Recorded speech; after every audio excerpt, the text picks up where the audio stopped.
সরকার তার যে দায়িত্বটি পালন করছে সেটা জনগণের প্রত্যাশা পূরণ করে কিনা, এবং সে জায়গায় শুধুমাত্র কাগজে প্রতিশ্রুতি বা কাগজে পরিবর্তনের পরিবর্তে অর্থবহভাবে মানুষের কাছে বিচার ব্যবস্থাটা সহজে আসে। এই সরকার তো অনভিজ্ঞ সরকার, একটা নবীন সরকার মাত্র, তাদের তো জিনিসটা বুঝে উঠতে তো সময় লাগবে। বাংলাদেশের রাজনীতিতে একটি বহুল প্রচলিত কথা আছে, দলগুলো যখন বিরোধী দলে থাকে তখন তাদের চেয়ে বড় সংস্কারক আর কেউ হয় না, কিন্তু ক্ষমতায় যাওয়ার পর তারা রাষ্ট্রযন্ত্রের পুরনো সুবিধাগুলোই সবচেয়ে বেশি আঁকড়ে ধরে। এখন প্রশ্ন হলো, রাষ্ট্র কি সত্যি পুনর্গঠনের পথে হাঁটছে, নাকি ক্ষমতার পুরনো কেন্দ্রীকরণে নতুন ভাষায় ফিরে আসছে? সংস্কারের প্রতিশ্রুতি আর ক্ষমতার রাজনীতি কি আবারও বিপরীত পেরোতে দাঁড়িয়েছে? জুলাই পরবর্তী নতুন রাজনৈতিক আকাঙ্ক্ষা কি বাস্তবে রূপ নিচ্ছে, নাকি জনগণের আশা ধীরে ধীরে সংশয়ে পরিণত হচ্ছে? একদিকে বিচার বিভাগের স্বাধীনতা নিয়ে প্রশ্ন, প্রতিশ্রুতি ও বাস্তবতার সংঘাত, আইন শৃঙ্খলার অবনতি, ধর্ষণ ও মব ভায়োলেন্সের বিস্তার। অন্যদিকে সরকার বলছে প্রথম ১০০ দিনেই সামাজিক নিরাপত্তা, অর্থনীতি, নদী, জ্বালানি ও প্রশাসনিক সংস্কারে দৃশ্যমান পদক্ষেপ নেওয়া হয়েছে। ১০০ দিন একটি সরকারের সামগ্রিক মূল্যায়নের জন্য হয়তো খুব দীর্ঘ সময় নয়, কিন্তু এই ১০০ দিন একটি সরকারের রাজনৈতিক সদিচ্ছা ও ভবিষ্যৎ গতিপথ বোঝার জন্য যথেষ্ট। আজকের আলোচনা শুধু একটি সরকারকে নিয়ে নয়, প্রশ্ন রাষ্ট্রের চরিত্র নিয়ে, প্রশ্ন গণতন্ত্র, জবাবদিহি এবং ভবিষ্যৎ বাংলাদেশ নিয়ে। কোথায় দাঁড়িয়ে বাংলাদেশ, এই শিরোনামে আজকের আলোচনায় সাথে আছি আমি ফারনাজ জুই। দর্শক সবাইকে আমন্ত্রণ জানিয়ে শুরু করছি নিউজ 24 এর নিয়মিত আয়োজন জনতন্ত্র গণতন্ত্র, নিবেদন করছে আড়াই স্টিল। আজকের আলোচনা এগিয়ে নিতে আমার সঙ্গে যুক্ত হবেন দুজন সম্মানিত অতিথি। চলুন একে একে পরিচিত হই। স্টুডিওতে আছেন হাসান হাফিজ, সভাপতি, জাতীয় প্রেস ক্লাব। দর্শক জানিয়ে রাখতে চাই আমাদের সঙ্গে জুমে যুক্ত হবেন অধ্যাপক ডাক্তার মদুদ আলমগীর পাভেল, আহ্বায়ক বিএনপি মিডিয়া সেল। স্বাগত জানাচ্ছি আপনাকেও। জনাব হাসান হাফিজ, আপনাকে দিয়ে আলোচনাটা শুরু করি। যেমনটি বলছিলাম যে বহুল প্রচলিত একটি কথা রয়েছে আমাদের রাজনীতিতে, যে যখন একটি দল বিরোধী দলে থাকে তখন তারা সবচেয়ে বড় সংস্কারক হয়ে ওঠে, আবার যখন সরকারি দলে যায় তখন আসলে সুবিধাগুলো আঁকড়ে ধরার চেষ্টা করে। এই যে রাজনৈতিক চক্র, বর্তমান রাজনীতি সেই চক্র থেকে কতটা বের হতে পেরেছে? বের হতে তো সময় লাগবে, কারণ এতদিনের একটা পুঞ্জীভূত যেই রকম জঞ্জাল, তারপরে কলুষ, আবর্জনা এবং মিথ্যাচার, প্রতিশ্রুতি ভঙ্গ, আপনি যেটা বললেন বিরোধী দলে থাকতে, আমরা দেখেছি যে আওয়ামী লীগের প্রতিশ্রুতি ভঙ্গের ঘটনা নজিরবিহীন। শেখ হাসিনা বলেছিলেন যে ৫৭ বছর বয়সে উনি রিটায়ারমেন্টে যাবেন, উনি যান নাই। উনি বলেছেন বিরোধী দলে গেলে হরতাল করব না, করেছেন, কতবার হরতাল করেছেন। মানুষ পুড়িয়ে মারার ঘটনা এবং নজিরবিহীনভাবে এই একটা নির্বাচিত সরকারকে, তার কার্যক্রমকে নস্যাৎ করার জন্য আমরা তৎপরতা দেখেছি। দীর্ঘ ১.৫ দশকেরও বেশি সময় যে জগদ্দল পাথরের মতো জাতির কাঁধে চেপে বসেছিল, তিনটা প্রহসনমূলক নির্বাচনের মাধ্যমে, তথাকথিত নির্বাচনের মাধ্যমে আমাদের জাতীয় ভাবমূর্তিকে বিশ্ব দরবারে ভুলুণ্ঠিত করেছে। একটা আমিডামি নির্বাচন, একটা রাতের নির্বাচন, একটা হলো ভোটারবিহীন নির্বাচন। তো সেটা থেকে মুক্ত হতে তো ১০০ দিন তো মোটেও সাফিসিয়েন্ট, এক ফোঁটা তার থেকেও কম আমি বলবো সময়। তো এটার সময় লাগবে। একটা বাস্তবায়ন করা আর প্রতিশ্রুতি দেওয়া দুইটা কিন্তু ভিন্ন জিনিস। কারণ অনেক ঘাত প্রতিঘাত, সংঘাত, বাধা বিঘ্ন, ষড়যন্ত্র দেশের ভিতরে, দেশের বাইরে এখনও ক্রিয়াশীল আছে। এই গণতান্ত্রিক অভিযাত্রাকে নস্যাৎ করার জন্যে, ভুলুণ্ঠিত করার জন্যে, এটাকে অকার্যকর করার জন্যে ষড়যন্ত্র কিন্তু আছে, আমরা দেখতে পাচ্ছি। আপনি বললেন সন্ত্রাসের কথা, সন্ত্রাসীরা তো আছে, কারণ প্রশাসনের স্তরে স্তরে কিন্তু রন্ধ্রে রন্ধ্রে সেই রকম ফেসিবাদের ভূত এবং তাদের প্রেতাত্মারা এখনও বহাল তবিয়তে আছে, সেগুলি এখনও মূলোৎপাটন করা যায়নি। ফলে এটার কুফল কিন্তু বাধাবিঘ্ন আমরা দেখতে পাচ্ছি। আপনি যদি নিকটতীতে দেখেন, একটা জ্বালানি সংকট যে একটা কৃত্রিমভাবে করা হয়েছিল, আমি মানলাম যে সেখানে ব্যবস্থাপনার ক্ষেত্রে ত্রুটি বিচ্যুতি ছিল। এই সরকার তো অনভিজ্ঞ সরকার, একটা নবীন সরকার মাত্র, তাদের তো জিনিসটা বুঝে উঠতে তো সময় লাগবে। কিন্তু সরকার বারবার বলেছে যে জ্বালানির পর্যাপ্ত মজুদ আছে, কিন্তু সেটা বিশ্বাস করা হচ্ছিল না। একটা প্যানিক তৈরি করে একটা ভয়ঙ্কর একটা পরিস্থিতি তৈরি করা হলো, তারপরে সেটা সমাধান হলো কি করে? তো এইটার তো তদন্ত হওয়া উচিত যে এইটার পেছনে কারা জড়িত ছিল, কী চক্রান্ত ছিল, সেগুলি এই সরকারকে ব্যাহত করার জন্য, কার্যক্রমটাকে ব্যাহত করার জন্য, মানুষের আকাঙ্ক্ষা যাতে বাস্তবায়িত হতে না পারে সেটার জন্য বিঘ্ন সৃষ্টি করা, এমন একটা পরিস্থিতি তৈরি করা। সেটার ভিতরে একটা সিন্ডিকেট তো অবশ্যই ছিল, সেটা কিন্তু এরকম এটা রিভিল করা দরকার। আসলে সেটার ব্যবস্থা নেওয়া দরকার, নাহলে ভবিষ্যতে এই ধরনের ঘটনা ঘটতেই থাকবে। ঠিক আছে। অসংখ্য ধন্যবাদ জানাচ্ছি জনাব হাসান হাফিজ। আমরা এবার যেতে চাই জুমে, আমাদের সঙ্গে যুক্ত আছেন অধ্যাপক ডাক্তার মওদুদ আলমগীর পাভেল। প্রশ্ন রাখতে চাই, বিএনপি ৩১ দফায় বিচার বিভাগের স্বাধীনতার বিষয়ে প্রতিশ্রুতি দিয়েছিল, তাহলে সুপ্রিম কোর্ট সচিবালয় কেন বাতিল করা হলো? ইতিমধ্যে কিন্তু সমালোচকরা প্রশ্ন রাখছে যে এটি বিএনপির রাজনৈতিক দ্বিচারিতা কিনা। কি বলবেন ডাক্তার মওদুদ আলমগীর পাভেল? ধন্যবাদ আপনাকে। আমার মনে হয় যে হাফিজ ভাই কিন্তু প্রেক্ষাপটটা খুব চমৎকার ভাবে বলেছেন যে যে অবস্থার প্রেক্ষিতে বিএনপি রাষ্ট্র পরিচালনার দায়িত্ব নিয়েছে। দেখবেন কতগুলো বিষয়ের ক্ষেত্রে একটা আমাদের পরিবর্তনের একটা ব্যাপারকে কিন্তু আমাদের মাথায় নিতে হবে। দেখবেন আমরা বরাবরই বলতাম যে ক্ষমতায় গেছে, ক্ষমতায় গেছে, নির্বাচনের মধ্যে দিয়ে একটা দল ক্ষমতায় যায়। এই শব্দটির মধ্যে দিয়ে যে অহমিকা বা যে একটা দাম্ভিকতার প্রকাশটা ছিল, দেখবেন যে আমাদের প্রধানমন্ত্রী জনাব তারেক রহমান কিন্তু শব্দগত একটা পরিবর্তন তিনি করেছেন। তিনি বলেছেন যে জনগণ তাকে রাষ্ট্র পরিচালনার দায়িত্ব দিয়েছে, এটি ক্ষমতার বিষয় নয়। তো সেই অবস্থান থেকে একজন যখন রাষ্ট্র পরিচালনার দায়িত্ব নেন, তখন কিন্তু তিনি তার নিজের প্রথম অবস্থান থেকে পরিষ্কার করে দেন যে তিনি ক্ষমতার দাম্ভিকতা দেখাবার জন্য এখানে আসেননি। তিনি জনগণের কাছে জবাবদিহিতার একটা জায়গাতে আছেন যেখানে তিনি ফেরত যাবেন ৫ বছর পর। ঠিক সেই প্রেক্ষাপটে তাকে দায়িত্বগুলো পালন করতে হবে। এখন প্রশ্ন হচ্ছে যে আপনি খণ্ডিত ভাবে যদি সত্যিকার অর্থে একটা কথাকে যদি এখানে আমরা সামনে আনি যে বিচার বিভাগের স্বাধীনতার ক্ষেত্রটি আমি কোথায় দেখবো? আমরা তো কাগজে কলমে তো এরকম আজহার হোসেন মামলার রায় এবং সেই রায়ের পরিপ্রেক্ষিতে বিচার বিভাগের স্বাধীনতার কথা তো সেই অনেকবার শুনেছি। এবং সেই ঘটনা ঘটাবার জন্য যারা মনে করেন যে সবচেয়ে নির্মমভাবে কাজ করবেন, প্রায় দুটি তত্ত্বাবধায়ক সরকার সেই সুযোগটি পেয়েছিল। একটা ছিল আপনার 1/11 পরবর্তী সময়কার, এবং পরবর্তী সময় যে সাম্প্রতিক যেটা দেখেছি আমরা। তো সকলের ক্ষেত্রে কিন্তু এই বিচার বিভাগ স্বাধীন করার প্রচেষ্টাটা আমরা অন্তত কাগজে কলমে তারা বলেছেন, এটা আমরা দেখেছি। কিন্তু এটির বাস্তব প্রয়োগের ক্ষেত্রে যদি আপনি বলেন, তাহলে মানুষের কাছে কিন্তু কোথায় আপনি কোন সচিবালয় কোথায় নিলেন তার চাইতে মানুষ দৃশ্যমান ভাবে এটা দেখতে চায় যে বিচার বিভাগটা তার কাছে নিজের বিচার বিভাগ বলে মনে হয় কিনা। মানুষ তো সবসময় বলে যে একেবারে সর্বশেষ আশ্রয় হিসেবে মানুষ বিচার বিভাগের দ্বারস্থ হতে চায়। সম্প্রতি দেখবেন যে হ্যাঁ, দেশে কিছু দুর্ঘটনা ঘটেছে, বিশেষ করে শিশু নির্যাতন এবং হত্যা এবং কিছু অমানবিক যে ঘটনাগুলো ঘটেছে, সেটার জন্য জনাব তারেক রহমান তিনি নিজেও দুঃখ প্রকাশ করেছেন তার অবস্থান থেকে। তিনি সেই পরিবারের পাশে শুধু গিয়ে সান্ত্বনার বাণী শুনিয়েছেন তেমনটি নয়, বরং তিনি যেটাই করেছেন সেটি দৃশ্যমান ভাবে একটা নিশ্চয়তা দিয়েছেন বাংলাদেশের ইতিহাসে যেটা ঘটেনি। আপনারা নিজেই জানেন যে সম্প্রতি কিন্তু একটি এরকম ধর্ষণ মামলায় মৃত্যুদণ্ডের ঘটনা কিন্তু 29 দিনের মাথায় কিন্তু রায়, সেটি কিন্তু সরকারের বলবো না, আদালতের পক্ষ থেকে ঘোষিত হয়েছে। এবং এই সাম্প্রতিক রামিসার সাথে ঘটে যাওয়া ঘটনার প্রেক্ষিতেও কিন্তু একই কথা বলা হয়েছে। এবং সেখানে এটাও বলা হয়েছে যে ছুটির মধ্যেও কিন্তু এই আদালত তার কার্যক্রমটি পরিচালনা করবে। এখন আমরা কোনটা দেখবো? আমরা কি শুধু কি এটা দেখবো যে সচিবালয় কোথায় কোথায় গেল, সেটা থেকে গুরুত্ব দিয়ে এটা দেখবো না যে এর ফলাফলের দিক দিয়ে আমরা দৃশ্যমান ভাবে কি দেখছি? তো আমরা বোধহয় একটু অপেক্ষা করার চেষ্টা করি যে পারফরমেন্স যেটা, সেটা হলো যে কার্যকরণের মধ্যে দিয়ে সরকার তার যে দায়িত্বটি পালন করছে সেটা জনগণের প্রত্যাশা পূরণ করে কিনা, এবং সে জায়গায় শুধুমাত্র কাগজে প্রতিশ্রুতি বা কাগজে পরিবর্তনের পরিবর্তে অর্থবহ ভাবে মানুষের কাছে বিচার ব্যবস্থাটা সহজে আসে, যেখানে বিচারের নামে যে হেনস্থা হওয়া, বিলম্বিত হওয়া এবং বিচারের নামে প্রহসন, যেটা আমরা 17 বছর ধরে দেখতাম যে একটা নির্দেশনার প্রেক্ষিতে আদালতগুলো পরিচালিত হতো, তার বিপরীতে গিয়ে আদালত তার স্বকীয়তা নিয়ে দাঁড়িয়ে থাকতে পারে কিনা, বিচার ব্যবস্থাপনাতে বিচারকরা স্বাধীনভাবে তাদের বিচার কার্য পরিচালনা করতে পারেন কিনা, সেটার মধ্যে দিয়ে যদি বিচারটা হয় না, তখন আমরা একটা তুলনা করার সুযোগ পাবো। কিন্তু ডাক্তার মওদুদ আলমগীর পাভেল, আমাদের রাজনৈতিক সংস্কৃতি আসলে কি বলে?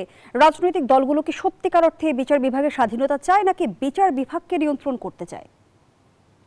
এটা বিগত সময়গুলোতে আমরা যে সরকারগুলো যে আচরণটি দেখেছি, তাতে আপনার অভিযোগটা সত্যি বলে মনে না মানে নেওয়ার কোনো কারণ নেই। সেটা আমি অবশ্যই বলবো যে এই ঘটনাটি বিগত সময়ে আমরা দেখেছি।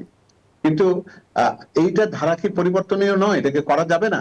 এখানে যেটা জিনিসটা দরকার সেটা হচ্ছে সরকারের পক্ষ থেকে সদিচ্ছা, সরকার যে নিয়ন্ত্রণ করতে চায় কিনা সেটা যেমন দৃশ্যমান ভাবে বলা, এবং সেটা আপনি নিজেও লক্ষ্য করবেন যে সংসদে যে প্রক্রিয়াতে আইন এবং সংসদ বিষয়ক মন্ত্রণালয় থেকে তাদের ভেতর থেকে যে সদিচ্ছার বহিঃপ্রকাশ হয়েছে।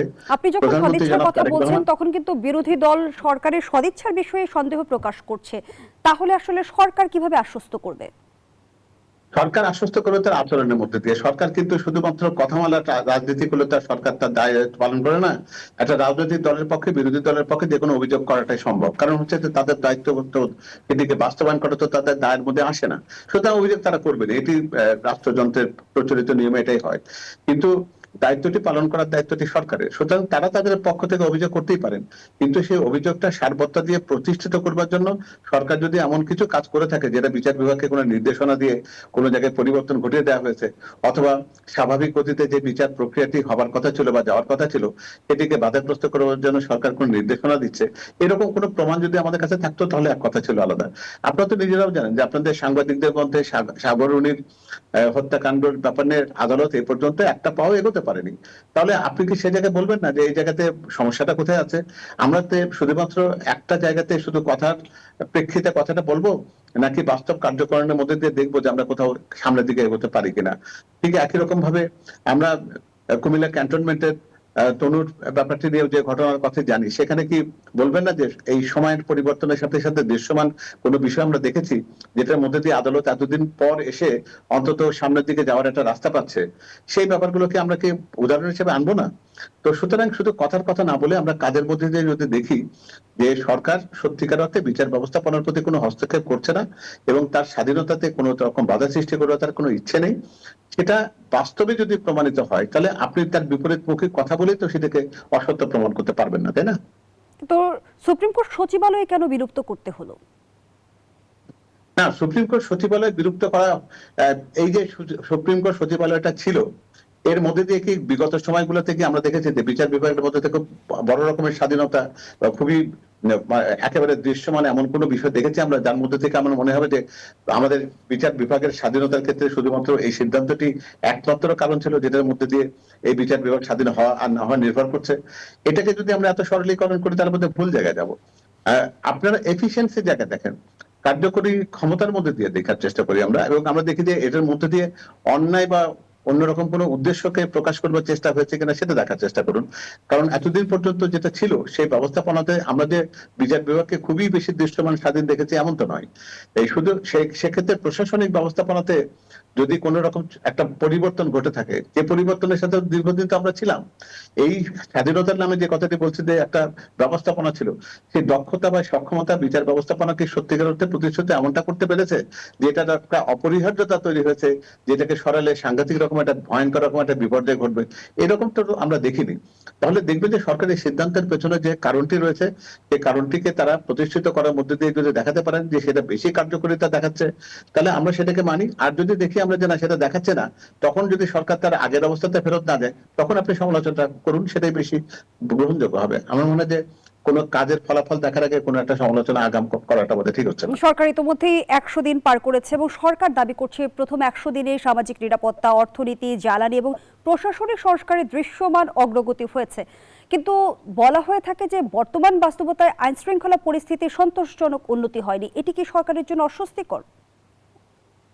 সরকারের জন্য অস্বস্তিকর, পুরো দেশের জন্য অস্বস্তিকর। আপনি একটা ব্যাপার তো দেখতে হবে, আপনারা 24 অগাস্টের পরবর্তী পর্যায়ে যে আইন শৃঙ্খলা যাদের দেখবার দায়িত্বে ছিল, যে পুলিশ বাহিনী বা পুলিশ প্রশাসন, যেটাকে দীর্ঘদিন ধরে একটা দলীয়করণ করার মধ্যে দিয়ে এমন একটা জায়গা নেওয়া হয়েছে যারা তাদের পেশাদারিত্বটা মোটামুটি হারিয়ে ফেলেছিল। আমরা পুলিশের আইজি চাইতে একজন ঢাকার একজন ছোট্ট একটা কমিশনারকে আমরা দেখতাম যে তার চাইতে অনেক বেশি শক্তিশালী বা তার নামটা বেশি উচ্চারণ করতে হতো প্রকট ভাবে, এবং তার সেই বিখ্যাত খাবার দাবারের হোটেলের বিষয়টি আমাদের কাছে অজানা নয়।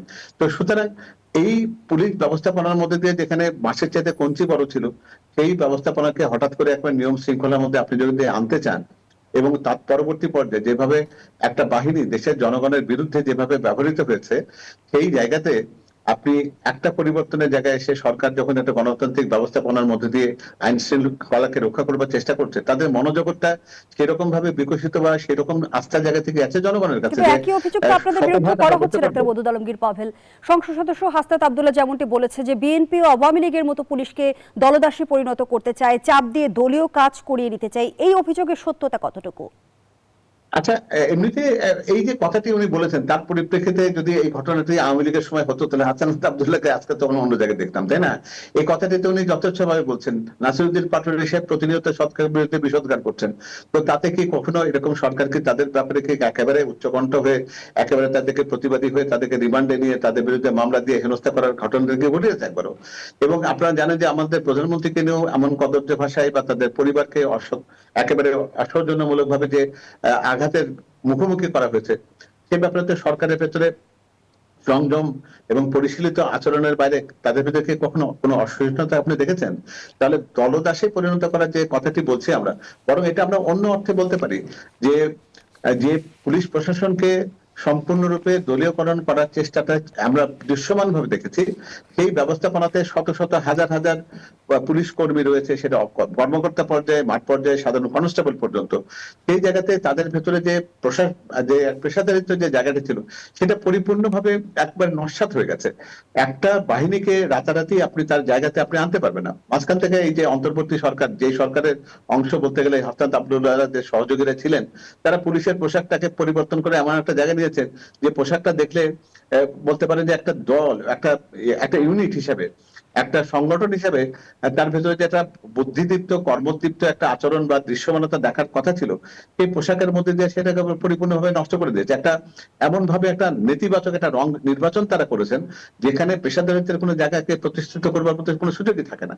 তো সুতরাং এই যে মনোবল হারিয়ে ফেলা, মানুষের কাছে আস্থার সংকটে পড়া একটা বাহিনীকে একেবারে সত্যিকার অর্থে পেশাদারিত্বে আনবার জন্য কিছুটা সময় আপনাকে দিতে হবে। কিন্তু বর্তমান বাস্তবতায় রাষ্ট্র পুনর্গঠনের চ্যালেঞ্জ নাকি আসলে জনগণের প্রত্যাশার চাপ, কোনটি সরকারের জন্য মূলত চ্যালেঞ্জিং?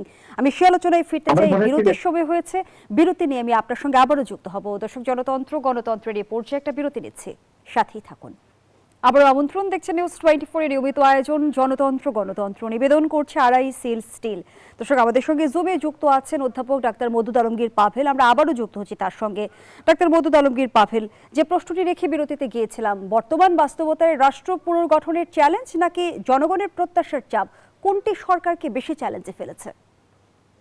আমার মনে হয় কিন্তু এটাকে চ্যালেঞ্জ একটা হয় কি, যেমন ধরুন একটা সরকার যখন তারা নির্বাচনে অংশগ্রহণ করেন, তখন তারা কিন্তু এটা জানেন যে তাকে কি করতে হবে। যেমন একটু আগে হাফিজ ভাই যেমন বলছিলেন যে বিগত সময়ে বেশ কিছু কাজ ছিল যেগুলো হয়তো আমাদেরকে আবর্জনা বলি, যেগুলো জঞ্জাল বলি, সেটা নিশ্চয়ই ছিল 17 বছরের পুঞ্জীভূত ভাবে সেটা অনেকটা হয়েছে। কিন্তু প্রশ্ন হলো যে জনগণ কিন্তু জানে যে যে সরকারের বা যে দলের এই পুঞ্জীভূত আবর্জনাকে সরিয়ে জনগণের প্রত্যাশা পূরণ করার মতন করে দায়িত্ব পালনের সক্ষমতা আছে, জনগণ তো তাকেই দায়িত্বটা দেবে, তাই না? এবং বিএনপি এবং তার দলের শীর্ষ নেতৃত্বের পক্ষ থেকে জনাব তারেক রহমান সে চ্যালেঞ্জটি নেওয়ার সক্ষমতা রাখেন, এটি জানেন, এবং উনি এটা আবর্জনা এবং জঞ্জালকে সরিয়ে একটা আগামী দিনের যে প্রত্যাশা যেটা আছে, যেটির কথা আপনি বলছিলেন যে প্রত্যাশার চাপের চাইতে বড় কথা হলো কি, যে 17 বছর আমরা যে হারিয়েছি, সেই হারিয়ে যাওয়া জিনিসের পাপ পূরণের সাথে সাথে আগামী দিনের জনগণের চাওয়াটাকে একীভূত করে একটা পরিকল্পনার মধ্যে দিয়ে একটা দেশকে সামনের দিকে নিয়ে যাওয়া, এটিকে কিন্তু একটা বাস্তবায়নযোগ্য একটা পরিকল্পনার মধ্যে নেওয়াটাই হলো কিন্তু সত্যিকার অর্থে সরকার পরিচালনার মূল দায়িত্ব। এটিকে আমি চাপ বলি কিংবা চ্যালেঞ্জ বলি, সবকিছুর পরে আসলে যে জিনিসটা আসে সেটা হচ্ছে যে সরকার পরিচালনায় আপনি অজুহাত যতটুকু দেখাবেন, তার সাথে দায়িত্ব পালনের মধ্যে দিয়ে আপনি সক্ষমতা প্রমাণ করবেন বেশি, সেটি প্রত্যাশা। আমি তো বলবার জন্য বারবারই অজুহাত হিসেবে বলতে পারি যে পুঞ্জীভূত সমস্যা, জঞ্জাল, এগুলোকে সরিয়ে দায়িত্ব পালন করতে হচ্ছে। সেটি আপনি করবেন, এই সক্ষমতা আপনার আছে বলেই তো সরকার হিসেবে আপনাকে জনগণ পছন্দ করেছে বা নির্বাচিত বিরোধী দলের করেছে। সমালোচনাগুলো সরকার আসলে কিভাবে গ্রহণ করছে? বিরোধী দল যখন বলছে সরকার অজনপ্রিয় হয়ে গেছে, জনগণের সরকারের প্রতি আস্থা নেই, কিংবা সরকার স্বৈরাচারের পথে হাঁটছে, তখন আসলে সরকারের ভাবমূর্তিটা আসলে কি? আমার মনে হয় যে এটা এইভাবে না দেখে আপনি যদি একটা লক্ষ্য করেন যে আমাদের প্রধানমন্ত্রী জনাব তারেক রহমান যখন ঢাকা বিশ্ববিদ্যালয়ের ছাত্রদের সাথে, যখন মেধাবী ছাত্রদের সাথে, যখন তাদের কাছ থেকে আগামী দিনে দেশ গড়ার পরিকল্পনাটা কি তাদের কাছে যখন জানতে চান, নিজেকে উন্মুক্ত করে বলেন যে তোমরা আমার কাছ থেকে কেমনটা চাও, তোমরা আমাদের কাছ থেকে সরকার ব্যবস্থাপনা বা রাষ্ট্র পরিচালনায় কি দায়িত্বটি আমাদের কাছ থেকে প্রত্যাশা করো, সেই প্রশ্নটা আমি তোমাদের সামনে মুখোমুখি হয়ে উত্তরটা দিতে চাই বলে এখানে দাঁড়িয়েছি। এখন আমাকে আপনি বলবেন কিনা যে এটি যদি কোনো একটা সরকার জনপ্রিয়তা যখন হয় না, সরকার তখন কিন্তু জনগণের কাছ থেকে দূরে সরে যেতে চায়। এটি কিন্তু জনপ্রিয়তা হারানোর একটা প্রাথমিক লক্ষণের একটা অংশ। এটা আপনি নিজেও জানেন যে সরকার তখন প্রথম প্রচেষ্টাই হয় যে তারা কিন্তু জনগণকে ফেস করতে চায় না। যে সরকার প্রতিনিয়ত জনগণের সামনে যাচ্ছে, জনগণের সামনে যাওয়ার ব্যাপারে যার কোনো অস্বস্তি নেই, যে কোনো প্রশ্নকে নেয়ার ক্ষেত্রে যার ভেতরে কোনো কুণ্ঠা নেই এবং কোন রকম জড়তা নেই, এবং সেই জায়গাতে তিনি বারবার বলছেন যে আমাকে প্রশ্ন করুন, আমাকে জানতে চান, এবং এখানে কোনো একেবারে সাজিয়ে গুছিয়ে যেগুলো আমরা বিগত দিনে দেখতাম যে স্থাবকতাপূর্ণ যে সংবাদ সম্মেলন, তার বিপরীতে দাঁড়িয়ে একেবারে মুক্ত কণ্ঠে আপনি যে কোনো প্রশ্ন করবার অবারিত স্বাধীনতা যদি দিয়ে উনি তার সেই সত্যিকার অর্থে সরকার পরিচালনার প্রথম দিন থেকে তার অভিপ্রায়টা জনগণের সামনে স্পষ্ট করে দিয়েছেন। এটার মধ্যে দিয়ে আপনি সমালোচনার কি সেই শব্দটিকে শুধু যে সরকার অজনপ্রিয় হয়ে গেছে। আর জনপ্রিয়তারা এবং অজনপ্রিয়তারা যদি আমরা শুধুমাত্র এই কয়েকটা দিনের কথার মধ্যে দিয়ে যায়, শুধুমাত্র কথা বলার জন্য যদি উনি বলতে চান যে জনপ্রিয়তা হারিয়ে ফেলেছে, সেটা বলতেই পারেন, সেটাতে কোনো সমস্যা কিছু নেই। কিন্তু প্রশ্নটা হচ্ছে যে জনপ্রিয়তার মাপকাঠিটা কোনটা? জনপ্রিয়তার মাপকাঠিকে শুধুমাত্র কারো পক্ষ থেকে বলা দুটি শব্দ, যেটার মধ্যে দিয়ে আমি বলে দিলাম যে একটা সরকার অজনপ্রিয় হয়ে গেছে এবং সেটা প্রতিষ্ঠিত হয়ে গেছে, সেটা না বলে বরং আমরা দেখবার চেষ্টা করি সরকার যে আইন শৃঙ্খলা রক্ষার ক্ষেত্রে তার আন্তরিকতা কতটুকু, মানুষের ঈদে বাড়ি ফেরার ক্ষেত্রটি স্বচ্ছন্দ করার ক্ষেত্রে তার আন্তরিকতা কতটুকু, দ্রব্যমূল্যকে সহনীয় রাখার জন্য তার প্রচেষ্টার ভেতরে আন্তরিকতা কতটুকু আছে, তার শিক্ষার মানে সরকার পরিবর্তন, কর্মকাণ্ড স্বাস্থ্য দিয়ে ব্যবস্থা প্রমাণ বাড়ানো। করতে চায়। নিশ্চয়ই, নিশ্চয়ই। অসংখ্য এবং সেটা ধন্যবাদ আপনি জানাচ্ছি আগামী অধ্যাপক বাজেটে ডাক্তার তার প্রতিফলন দেখবেন। আমি এক মিনিট নিশ্চয়ই একটা আপনি কথা আমাদের বলি। সঙ্গে যুক্ত আছেন। আমরা স্টুডিওতে আছেন জনাব হাসান হাফিজ, আবারও ফিরতে চাই আপনার কাছে। জনাব হাসান হাফিজ, নিশ্চয়ই আপনি দেখছেন যে রাজনৈতিক অঙ্গনে হঠাৎই আমরা দেখছি যে আলোচনা চলছে কিচেন ক্যাবিনেট নিয়ে, এবং এই বিষয়টিকে ঘিরে কিন্তু নানামুখী বক্তব্য আমরা শুনছি। এবং যেমনটি অন্তর্বর্তী সরকারের সাবেক পররাষ্ট্র উপদেষ্টা তৌহিদ হোসেন দাবি করলেন যে অন্তর্বর্তী সরকার চলতো 7 সদস্যের কিচেন ক্যাবিনেটের সিদ্ধান্তে। কিচেন ক্যাবিনেট মানে কি? সরকারের ভেতরে আরেক সরকার? এটা একটা অল্প কয়েকজন মিলে নীতি নির্ধারণী বিষয়গুলি তারা করতেন এবং অন্যের উপরে চাপিয়েও দিতেন। এটাও তৌহিদ হোসেন সাহেব বলেছেন। মঙ্গলবারে তারা মিলিত হতেন, টুইসডে ক্লাবও বলা হতো সেটাকে। তো এখন কিন্তু এটা ফুটে বেরোচ্ছে। আমাদের কিন্তু জানার অধিকার আছে যে কি হয়েছিল এবং 18 মাস ধরে তারা কি কি কাজ করেছে সেগুলির স্বচ্ছতার জন্য, জবাবদিহিতার জন্য মানুষের জানার অধিকার আছে। হামের যেই ভয়ঙ্কর পরিণতি আমরা এখন দেখতে পাচ্ছি যে 500-রও বেশি শিশুকে আমরা হারিয়েছি ইতিমধ্যে, এবং আরো হয়তো শিশু মৃত্যুর জন্য আমাদের অপেক্ষমান থাকতে হবে। এই মৃত্যুকে আসলে আমরা কিভাবে দেখব? গণহত্যা হিসেবে? এটা অবশ্যই এটা দায়িত্ব অবহেলা এবং এটা হত্যারই শামিল। অবশ্যই কর্তব্য অবহেলা এবং অদক্ষতা, অপরিপক্কতা, দৃঢ়তার অভাব, অদূরদর্শিতা সবকিছু মিলিয়ে কিন্তু এই পরিণতিটা ডেকে এনেছে। এটার সঙ্গে আওয়ামী লীগের ধারাবাহিকতা জড়িত আছে। সুতরাং এগুলি আমাদেরকে রিভিল করতে হবে এবং সেগুলি তদন্ত করে ভবিষ্যতে যে এই ছিদ্রগুলি বন্ধ করতে হবে এবং এই প্রবণতাটা বদলাতে হবে। মূল জিনিসটা হচ্ছে যে আপনার গুণগত পরিবর্তন রাজনীতিতে, সেটা আমরা চাই। সেটাই কিন্তু 24-এর সর্বপ্লাবী ছাত্র গণ অভ্যুত্থান, যে রক্তাপ্লুত যে অভিযান, মানে সরকার হটানোর জন্যে, স্বৈরাচার হটানোর জন্য যেই গণ আন্দোলন রূপ নিয়েছিল, সেটার যে প্রত্যাশা, সেটা হলো রাজনীতিতে গুণগত পরিবর্তন, বৈষম্যমুক্ত একটা সমাজ এবং একটা মুক্ত চিন্তার সমাজ এবং একটা সামনের দিকে এগোনোর জন্য একটা প্রগতিশীল বাংলাদেশ গড়ে তোলার জন্য, ধর্মান্ধতা থেকে মুক্তি পাওয়ার জন্যে, সাম্প্রদায়িকতা থেকে মুক্তি পাওয়ার জন্য, দেশের স্বাধীনতা সার্বভৌমত্বকে নিরঙ্কুশ করে রাখার জন্য, যে আত্মমর্যাদাশীল জাতি হিসেবে বিশ্ব দরবারে নিজেদেরকে প্রতিষ্ঠা করার জন্য আমরা কিন্তু একটা স্বচ্ছ, অবাধ, গ্রহণযোগ্য নির্বাচনের মাধ্যমে, রক্তপাতহীন নির্বাচনের মাধ্যমে সেটা আমরা এই অগ্নি পরীক্ষায় উত্তীর্ণ হয়েছি। কিন্তু সামনে চ্যালেঞ্জটা হচ্ছে যে গণতান্ত্রিক অভিযাত্রাটাকে সংহত করা, এটার সুফলটা ঘরে ঘরে পৌঁছে দেওয়া, একটা শান্তিপূর্ণ, একটা স্থিতিশীল, একটা সমৃদ্ধ অর্থনীতির দেশ গড়ে তোলা এবং একটা গুণগত পরিবর্তন রাজনীতিতে আনা। গণতন্ত্রের কথা যখন বলছেন জনাব হাসান হাফিজ, বর্তমান বাস্তবতায় বাংলাদেশের গণতন্ত্রের স্ট্যান্ডার্ডটা যদি আমরা ভাবতে চাই, আমরা কোন পজিশনে আছি? আমরা কি ট্রানজিশনাল পিরিয়ডে আছি, নাকি আমরা এখনো হাইব্রিড গণতন্ত্রই আছি? আমি শুনবো। আবারও বিরতির সময় হয়েছে, বিরতি নিয়ে ফিরছি। দর্শক, জনতন্ত্র গণতন্ত্রের এই পর্যায়ে আবারও বিরতি নিচ্ছি, সাথে থাকুন। আবারও আমন্ত্রণ। দেখছেন জনতন্ত্র গণতন্ত্র, নিবেদন করছে আড়াইসি স্টিল। আমরা আবারও ফিরছি আলোচনায়। জনাব হাসান হাফিজ, যে প্রশ্নটি রেখে বিরতিতে গিয়েছিলাম, জুলাই অভ্যুত্থানের আকাঙ্ক্ষার কথা বলছিলেন। সবকিছু মিলিয়ে আসলে আমাদের গণতন্ত্র কোথায় দাঁড়িয়ে দেশ? গণতন্ত্র তো বিকশিত হতে যাচ্ছে। তো 1 মাসে গণতন্ত্র, 3 মাসে, 100 দিনে গণতন্ত্র বিকশিত হতে পারে না। অনেক বাধা বিপত্তি আছে এটার মধ্যে। এখনো ষড়যন্ত্র, আমি বলেছি, ক্রিয়াশীল আছে। এটাকে নস্যাৎ করার জন্য, এটা যাতে ঈপ্সিত গতিতে এগোতে না পারে সেটা ব্যাহত করার জন্য প্রশাসনের রন্ধ্রে রন্ধ্রে ফেসিবাদের যারা কি বলবো বেনিফিশিয়ারি, তাদের অবস্থান আছে, তাদের পাকাপোক্ত যেই সব ক্ষেত্রে কিন্তু সমস্ত প্রতিষ্ঠানকে ধ্বংস করে দিয়ে গেছে। বিচার ব্যবস্থা বলেন, প্রশাসন বলেন, শিক্ষা বলেন, সমস্ত কিছু। কিন্তু পুলিশ ঘুরে দাঁড়াতে পারছে না কেন? আমরা ঢালাওভাবে তো পুলিশকে সেরকম দোষারোপ করতে পারি না। তাদেরকে যেইভাবে ক্ষমতায় টিকে থাকার জন্য অন্যায়ভাবে ব্যবহার করা হয়েছে সেটা নজিরবিহীন। সেটার কলঙ্ক ঘোচানোর জন্য তো সময় দিতে হবে এবং এটার পিউরিফিকেশনের প্রয়োজন আছে। এর মধ্যে কিন্তু অনেক রদবদল হয়েছে। আমরা কিছু কিছু পরিবর্তন তো অবশ্যই দেখতে পাচ্ছি, গুণগত পরিবর্তন যেটা আমরা দেখেছি, সংসদে নিয়মানুবর্তিতা প্রতিষ্ঠিত হয়েছে, মূল্যস্ফীতি কমে আসছে, জ্বালানি সংকটটা সরকার সাফল্যের সঙ্গে কিন্তু মোকাবেলা করতে পেরেছে, অবশ্যই পেরেছে। এবং এখন দ্রব্যমূল্যটা এটা যদি কন্ট্রোল করা যায়, এবং এর মধ্যে কিন্তু বলা হয়েছে, অর্থমন্ত্রী বলেছেন IMF এর কঠিন শর্ত সব কিছু আমরা মানতে পারবো না, কারণ আমরা নির্বাচিত সরকার, ভর্তুকি তুলে দেওয়ার কথা বলছে, শেষে আমাদের অর্থনীতি, আমাদের কৃষি বিপজ্জনক পর্যায়ে যাবে, একটা ভঙ্গুর অর্থনীতির মধ্যেই সরকার দায়িত্ব নিয়েছে। সুতরাং সেটাও আমাদের বিবেচনায় নিতে হবে। প্রত্যাশার আকাশচুম্বী প্রত্যাশা আপনি যেটা বলেছিলাম, সেটার সঙ্গে কিন্তু বাস্তবায়নের গতিটা সেইভাবে তাল মিলিয়ে চলতে পারছে না। তো আমরা চাইবো যে সরকারের প্রতিটি অঙ্গ যদি অ্যাক্টিভ হয় এবং আন্তরিক হয়, সদিচ্ছা যদি থাকে, দৃঢ়তা থাকে, অবশ্যই ম্যান্ডেট আছে জনগণের, অসংখ্য বিপুল ধন্যবাদ জানাচ্ছি জনাব ম্যান্ডেট হাসান আছে। হাফিজ, ধন্যবাদ জানাচ্ছি। জুমে আমাদের সঙ্গে যুক্ত আছেন অধ্যাপক ডাক্তার মওদুদ আলমগীর পাভেল। অধ্যাপক ডাক্তার মওদুদ আলমগীর পাভেল, নিশ্চয়ই এই আলোচনাটা আপনিও শুনেছেন বা দেখছেন যে রাজনৈতিক অঙ্গনে হঠাৎই কিচেন ক্যাবিনেট নিয়ে এক ধরনের তোলপাড় চলছে। যদি একটু জানতে চাই যে বর্তমান সরকার এই দ্বৈত শাসন কাঠামোর কতটা প্রভাবমুক্ত?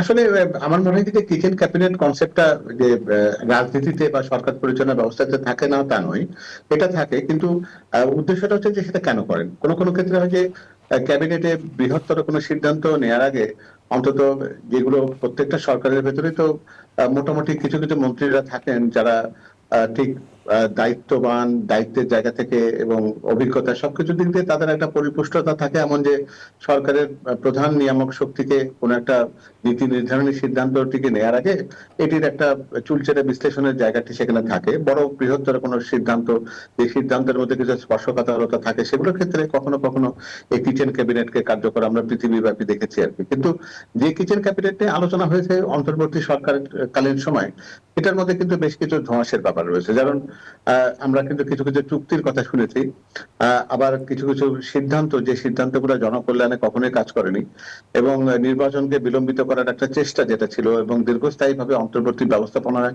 সরকার পরিচালনাটাকে দীর্ঘস্থায়ী করবার একটা যে চেষ্টা, সেগুলো সবকিছুর ক্ষেত্রে যখন ওই ক্যাবিনেটের অন্য সদস্যরা ওই কিচেন ক্যাবিনেটকে লক্ষ্য করে যখন বিরূপ মন্তব্য করেন বা তাদের অসহায়তাকে প্রকাশ করেন, তখন এটা বুঝতে হবে যে এই কিচেন ক্যাবিনেটটা সত্যিকার অর্থে জনকল্যাণের জন্য নয়, অথবা ওই সরকার পরিচালনার ক্ষেত্রে এটিকে একটা বলতে পারেন যে একটা নেগেটিভ বা একটা নেতিবাচক একটা অবস্থানের জায়গাতে নিয়ে যাচ্ছে। এই জিনিসটা তারা উপলব্ধি করছেন বলে কিচেন ক্যাবিনেট নিয়ে সমালোচনা করছেন। কিচেন ক্যাবিনেট থাকাটা দোষের কথা না, কিচেন ক্যাবিনেট যদি সমালোচনামূলক কোনো কাজ করে, আপত্তিকর কোনো কাজ করে, তাহলে সেটি প্রশ্ন হতে পারে। কিন্তু কিচেন ক্যাবিনেটের অস্তিত্বটা অপ্রয়োজনীয় নয়, এটি কোনো একটা বলতে পারেন যে একেবারে অদ্ভুত বা নতুন কোনো একটা ধারণা তেমনও নয়। আমরা এই বর্তমান সরকার ব্যবস্থাপনাতে কিচেন ক্যাবিনেটের কোনো প্রয়োজনীয়তা এই মুহূর্তে সৃষ্টি হয়েছে বলে তো আমার অন্তত জানা নেই। আমার কাছে যেটি আমি পরিষ্কারভাবে বুঝি, অসংখ্য ধন্যবাদ জানাচ্ছি অধ্যাপক ডাক্তার মওদুদ আলমগীর পাভেল। আমরা আমাদের আয়োজনের একেবারেই শেষ পর্যায়ে ধন্যবাদ জানাচ্ছি জনাব হাসান হাফিজ আপনাকে। দর্শক, এখানেই শেষ করছি জনতন্ত্র গণতন্ত্রের আজকের আয়োজন। ধন্যবাদ এতক্ষণ আমাদের সাথে থাকার জন্য।